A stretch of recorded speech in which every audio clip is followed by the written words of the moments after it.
In the last 100 years, our wealth has increased incredibly. Families have greater security, life expectancy has increased, and we are healthier. But pollution, and particularly air pollution, has worsened. As you watch this program, think about what are the different forms of air pollution? Clean air is vital for our survival. We need oxygen to breathe, and polluted air can lead to a variety of health problems.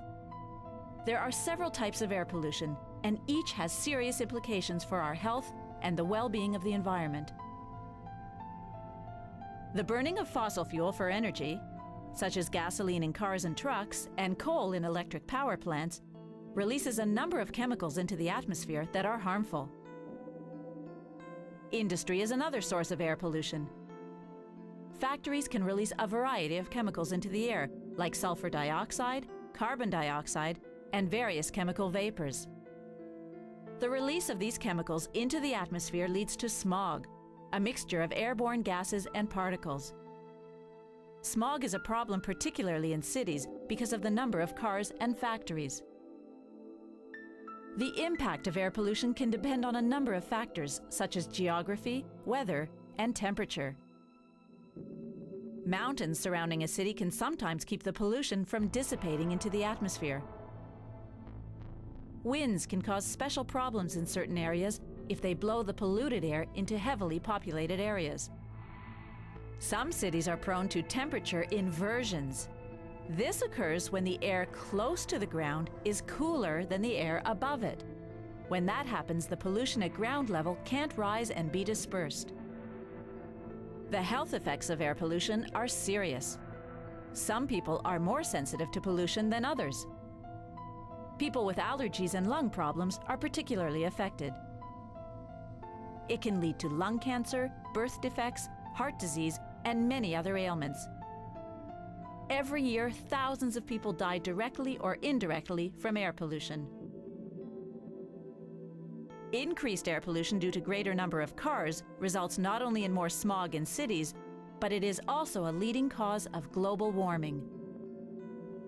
Global warming is caused by the buildup of greenhouse gases, such as carbon dioxide, in the atmosphere. Plants convert carbon dioxide into energy that they can use for their growth and release oxygen back into the atmosphere. But today, the release of carbon dioxide into the air by the burning of fossil fuels in cars, trucks, and factories is greater than all the plants in the world can process. This has become worse in recent years, not only because there are far more cars, but many forests have been cut down or have been damaged by acid rain. So there are now fewer plants able to convert the carbon dioxide. Carbon dioxide and other gases act like a greenhouse, preventing the heat Earth receives from the sun from escaping back into space. This effect is vital to life on Earth. But if the gases trap too much heat, it could raise temperatures around the world. Changes of even a few degrees will increase the melting of polar ice caps, which will lead to the rise of sea levels and result in coastal flooding. Another serious air pollution problem is the depletion of ozone in the upper atmosphere. The ozone layer in the stratosphere protects Earth from the harmful effects of ultraviolet radiation from the sun.